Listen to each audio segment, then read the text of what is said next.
Hello everybody, Raven Knight here, and we are back with some more For Honor lore tidbits.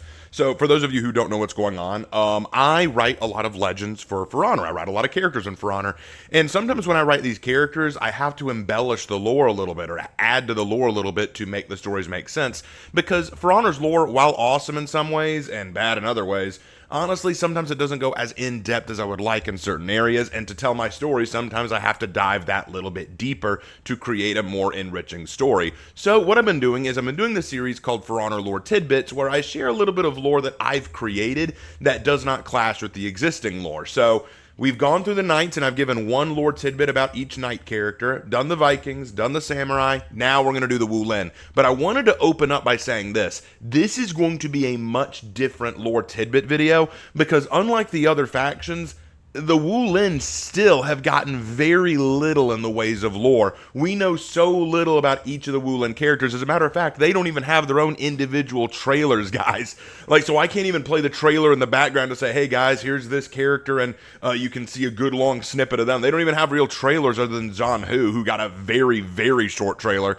God, the Wu Lin hate is real. But anyway, what I'm going to do in this one is I'm going to embellish a little further than before. I'm going to go into a deeper understanding of these characters. So I'm really excited to do this. Let's get started with Tandi. Now, the lore tells us that Tandi are bodyguards and defenders of lords, but they're not just that. Initially, the Tandi were specialized warriors of high merit and pedigree. The term Tandi, which means heaven and earth, was not just about their oaths, but their lineage. The Tiandi's ancestors were warriors or soldiers of great repute, and thus their family legacy carries with them.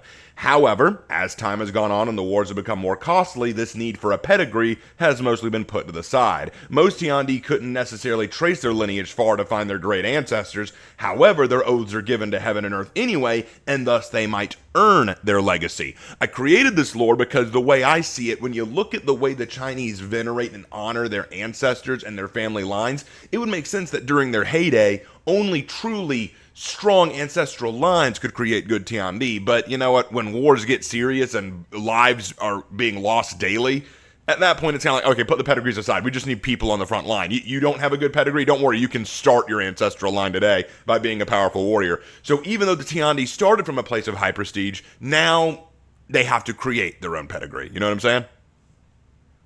Jiang Jun. Jiang Juns are generals of the Wu Lin. It's what the name means. Jiang Jun means general. But they don't just get this title because of their tactical ability. See, a Jiang Jun can only achieve this rank once they've survived a certain number of successful battles. They also have to have reached a certain age. See, there's this old saying, and you guys probably know it, fear an old man in a profession where men die young. So this saying helps when choosing Jiang Jun. If you've lived to around 40 or 50 at least, survived a certain number of battles and proven yourself a capable warrior of some repute, you may achieve the rank of Jiang Jun of the Wu Lin forces and be given command of your own forces. Because when looking at deciding a Jiang Jun, the leaders of the Wu Lin kind of have to say, okay, you've survived in a lot of battles, you've taken a lot of lives, you're clearly clever at this, and you've lived to a ripe old age. Despite all that, bro, we're going to make you a general. So I feel like that's how they choose their Jiang Jun in For Honor. Because you'll notice that the Jiang Jun, despite varying in age, all look to be in their late 40s, probably into 60s or 70s. So you have to think, these guys have lasted a long time. There are not a lot of young Jiang Jun running around, you know what I'm saying? So that was a thought that came to my mind. Nuxia. Nuxia were originally courtesans, prostitutes, concubines, and entertainers. And actually, guys, I say those four things, and some of you might think, aren't those the same thing? Different in context, but that's for another video. They were either conscripted into defending their lords or chose the life of a soldier for a chance to escape their previous lives. So here's how it works. Originally, the function of a Nuxia was to act as protectors in plain sight. You know, during like a palace party or something, they perform, they behave as typical servants and courtesans and entertainers, and they're staying around their rulers and generals, you know, to be pretty faces and dance and sing for them. But then, should an attack come or a sudden assassination attempt take place, they can spring into action immediately and subdue the threat. However, as assassinations become less frequent and the need for frontline combatants grew more, the Nuxia were forced to adapt and become soldiers more than entertainers. Even so, they take their training in elegance with them into war, because elegance, body control, and flexibility are all very useful traits in the field of battle as well. Plus, their unorthodox fighting style means that they're harder to anticipate and fight against. But my initial thought with the Nuxia is the Nuxia idea had to come from somewhere. So maybe what you had was a situation where you had, let's say that you had an emperor, right? You had the emperor of the Wu Lin, and the emperor had, concubines who basically stayed with them. You may train some of these concubines, like give them a slight higher elevation in status by making them Nuxia, where they're trained to kill and fight, and they would perform for the emperor at parties. They'd be near his side, but if there was an emergency or an incident, they could spring into action and you'd never know where they were there. So kind of an added layer of security for the emperor or the general or whoever has them at hand. So that was my idea for Nuxia. Shaolin. All right, so initially, the Shaolin monks were pacifists and wished to remain out of the civil wars and battles that were going on in China.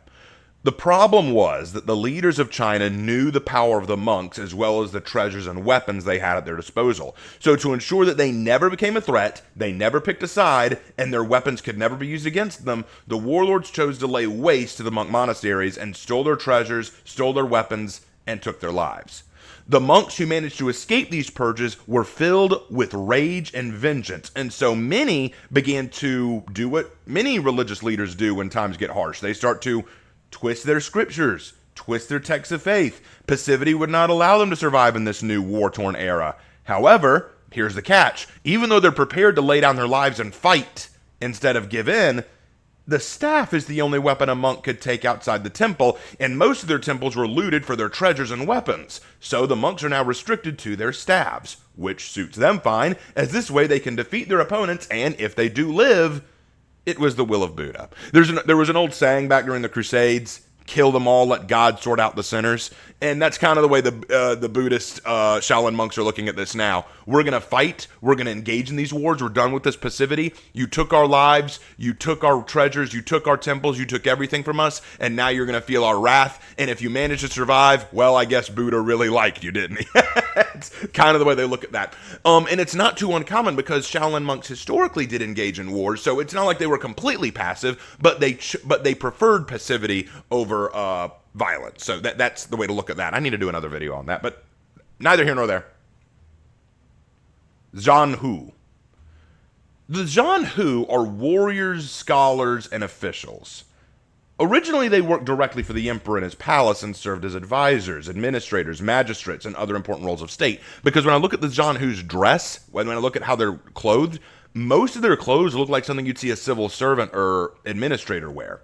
However, when war becomes the norm and civil wars get out of hand, the Zhanhu had to embrace new matters, such as combat and the use of more obscure means of battle.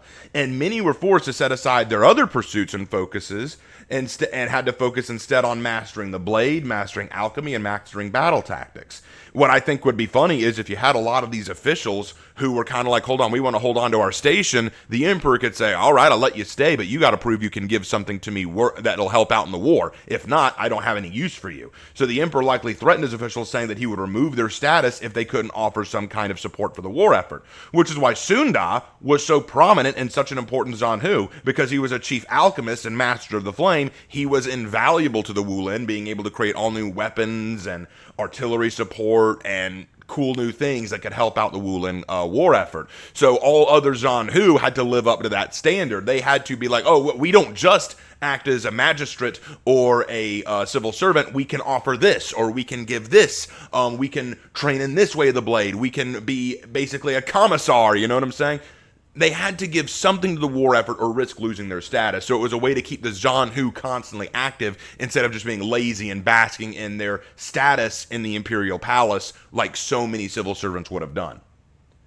And that is all of the Wu Lin for now, unless we get some new Wu Lin in the future, which we've heard that a new Wu Lin is coming later this year. So finally, we may get another Wu Lin hero. But these are what I added. Now, again, I want to say this for the record. This was a little tricky for me to do just because the Wu Lin have gotten so little lore. They've gotten so little individual lore that I had to, kind of branch out a little bit and really take some guesswork here. And if you don't like what I had to say here, I understand. I get it. But let me know what you think about the added lore that I've created. Well, let me know what you think about these lore tidbits. Would love your opinion.